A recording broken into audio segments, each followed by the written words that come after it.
മണിപ്പൂരിൽ അശാന്തി കത്തിപ്പടരുകയാണ്. ബിഷ്ണുപൂർ ജില്ലയിലെ ട്രോങ്ലോബിയിൽ അർദ്ധരാത്രിയിലുണ്ടായ rocket bomb ആക്രമണത്തിൽ 2 പിഞ്ചു കുഞ്ഞുങ്ങളായിരുന്നു കൊല്ലപ്പെട്ടത്. BSF സൈനികന്റെ മക്കളാണ് കൊല്ലപ്പെട്ടവർ. കലാപം നടന്ന് ഏകദേശം 3 വർഷം പിന്നിട്ടിട്ടും മണിപ്പൂർ ശാന്തമായിട്ടില്ല എന്നതാണ് പുറത്തുവരുന്ന റിപ്പോർട്ടുകൾ തെളിയിക്കുന്നത്. സംഭവത്തെ തുടർന്ന് സംസ്ഥാനത്ത് വ്യാപക പ്രതിഷേധങ്ങളാണ് ഉയരുന്നത്.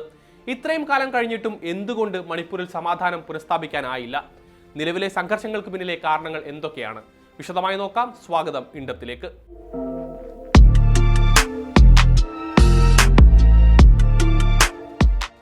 ഏപ്രിൽ 7 പുലർച്ചെ മണിപ്പൂരിന്റെ അതിർത്തി പ്രദേശമായ മൊയ്രാംഗിലെ ട്രോങ്ലോബി അവാങ് ലേക്കായിലാണ് റോക്കറ്റ് ആക്രമണം ഉണ്ടായത്.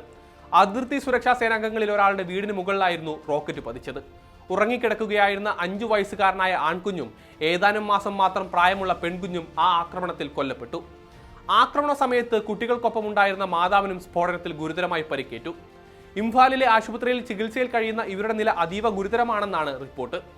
കുഞ്ഞുങ്ങളുടെ മരണം മണിപ്പൂർ താഴ്വരകളിൽ വൻ പ്രതിഷേധത്തിനാണ് കാരണമായിരിക്കുന്നത്. കുക്കി ഭൂരിപക്ഷ ജില്ലയായ ചുരാചന്ദ്പൂരിന്റെ താഴ്വരയിലുള്ള പ്രദേശമാണിത്. രോഷാകുലരായ നാട്ടുകാർ കർഫ്യൂ അവഗണിച്ച് തെരുവുകളിലേക്ക് ഇറങ്ങി. തൊട്ടടുത്തുള്ള CRPF ക്യാമ്പിലേക്ക് ഇരച്ചുകയറിയ ജനക്കൂട്ടം വാഹനങ്ങൾക്ക് തീയിട്ടു.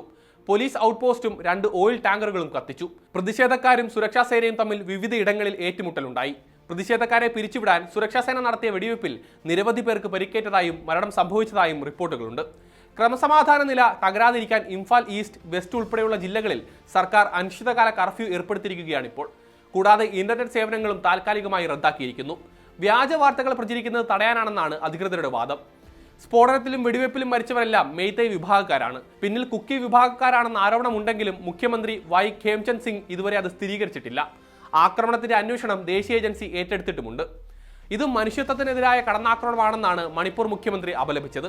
കുറ്റവാളികളെ നിയമത്തിന് മുന്നിൽ കൊണ്ടുവരുമെന്നും അദ്ദേഹം ഉറപ്പ് നൽകിയിട്ടുണ്ട്.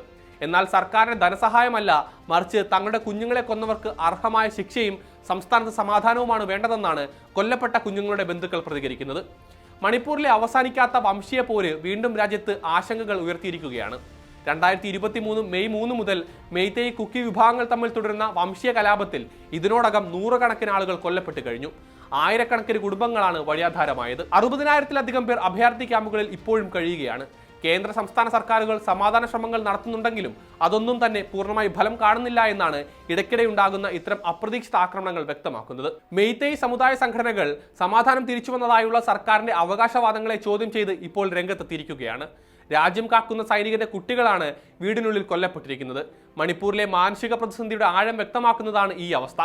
മണിപ്പൂരിൽ സമാധാനം പുനഃസ്ഥാപിക്കാൻ അടിയന്തരമായ ഇടപെടലുകൾ ഉണ്ടായില്ല എങ്കിൽ ഇനിയും ഒട്ടേറെ കുടുംബങ്ങൾ ഇത്തരത്തിൽ അനാഥമാക്കപ്പെടുമെന്നാണ് പ്രതിഷേധക്കാർ പറയുന്നത്.